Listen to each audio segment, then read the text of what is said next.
প্রত্যেকটা মানুষ দুর্দান্ত অভিনয় করেছে।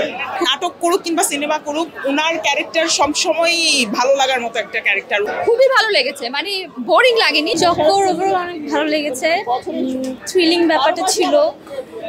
আমি মানে চাচ্ছিলাম আর একটু যদি থ্রিলার ফিলটা আসতো ভালো লাগতো। মানে প্রথম দিকে আমি থ্রিলার টাইপের মুভি বেশি দেখি, তো সো আমার আইডিয়া হয়ে গিয়েছিল যে আসলে কি মানে খুনিটা কে।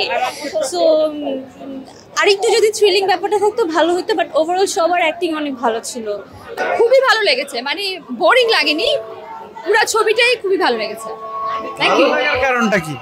মুভির মেকিং সুন্দর, কাহিনী সুন্দর, সবই ভালো লেগেছে। যারা অ্যাক্টিং করেছে তাদের সবার অ্যাক্টিং সুন্দর হয়েছে। 10-এ 8 খুব সুন্দর ছিল, খুব সুন্দর ছিল। কেন 8 দিবেন? সবকিছু ছিল একটু প্রেডিক্টেবল ছিল, আমি লাস্টের দিকে যে বুঝতে পেরেছি, কিন্তু সবার অ্যাক্টিং খুব সুন্দর ছিল। মোশাররফ স্যারের অ্যাক্টিং খুব সুন্দর ছিল, প্রত্যেকটা মানুষ দুর্দান্ত অভিনয় করেছে, খুব সুন্দর ছিল অ্যাক্টিং এবং হচ্ছে যে স্টোরিটা ছিল অনেক ভালো ছিল। আপু একটু কথা বলি, চক্করটা কেমন ছিল?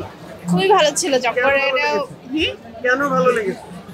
এর কাহিনীটা খুব সুন্দর, আর হচ্ছে অভিনেতাদের অভিনেতা খুবই সুন্দর হয়েছে, খুব ভালো হয়েছে। চক্কর দেখে চক্কর খেয়েছেন? না, নট রিয়েলি, বাট চক্করের মধ্যে নাই। বাট লাস্টের যে ইয়েটা একটা মিস্ট্রি রেখে গেছে, ওই ব্যাপারটা নিয়ে একটু ব্রেইন স্টর্মিং করতেছি। এক কথাই অসাধারণ। এইখানে আপনার অনেক মিস্ট্রি আছে এবং ফাইনাল এন্ডিংটাও একটা মিস্ট্রি আছে। না, এনজয় করা যায়, যেহেতু হচ্ছে একদম লজিক্যাল পার্সন। তার প্রত্যেকটা মানে সে কিন্তু যাতা মুভিতে অভিনয় করে, এবং সবগুলো মুভি কিন্তু খুবই মিস্টেরিয়াস, যতগুলো মুভিতে উনি অভিনয় করছেন। ছবি অনেক ভালো ছিল, ফ্যামিলির সাথে এসে দেখার মতো ছবি ছিল। অনেকদিন পর মাকে নিয়ে আসলাম, সবাই খুব এনজয় করেছি ঈদের মধ্যে ছবিটা। উনি খুবই ভালো একজন অভিনেতা। উনি নাটক করুক কিংবা সিনেমা করুক, ওনার ক্যারেক্টার সবসময়ই ভালো লাগার মতো একটা ক্যারেক্টার। উনি সবসময় সব চরিত্রই ফুটিয়ে তুলতে পারেন। খুব ভালো লেগেছে। কেন ভালো লেগেছে চক্কর?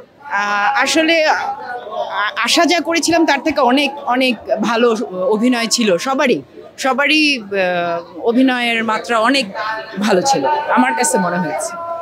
অবশ্যই বিষয়টা তো অভিনয়ের, নাটক হোক আর সিনেমা হোক। হ্যাঁ, Mosharraf Karim out of 10 fantastic অভিনয়, ভালো লেগেছে, এভরিথিং ওকে, অনেক ভালো লাগছে মুভিটা, ভালোই ছিল। ভালো ছিল। 10-এ কত দিবেন? 10-এ 10 দিব। চক্কর এক কথায় অসাধারণ ছিল। চক্করের ইয়েটা যদি আরেকটু বাড়াইতো তাহলে মনে আরো ভালো হতো, কারণ চক্কর ডায়লগটা সবচেয়ে বেশি ভালো লাগছে। ওই যে একটা কি বলে লাস্টের যে ভিলেনটা, ওনার নাম জানি কি, ওনার অভিনয়টা খুবই ভালো লাগছে। ওনার মানে মুখের যে সাউন্ডটা, এটা খুবই আমাদের কাছে অসাধারণ লাগছে। আর মোশাররফ করিমের অভিনয় তো অনেক সুন্দর হয়েছে। সাউন্ডটা কি বলবো, সাউন্ড কোয়ালিটি বেশ ভালো ছিল। 10-এ কত দিবেন? সরি, 10-এ 8। হ্যাঁ, অবশ্যই মোশাররফ করিম আর অ্যালেন শপথ। আর যে ছেলেটা যে পুলিশ ছিল সজীব, ওর অ্যাক্টিং অনেক ভালো লেগেছে।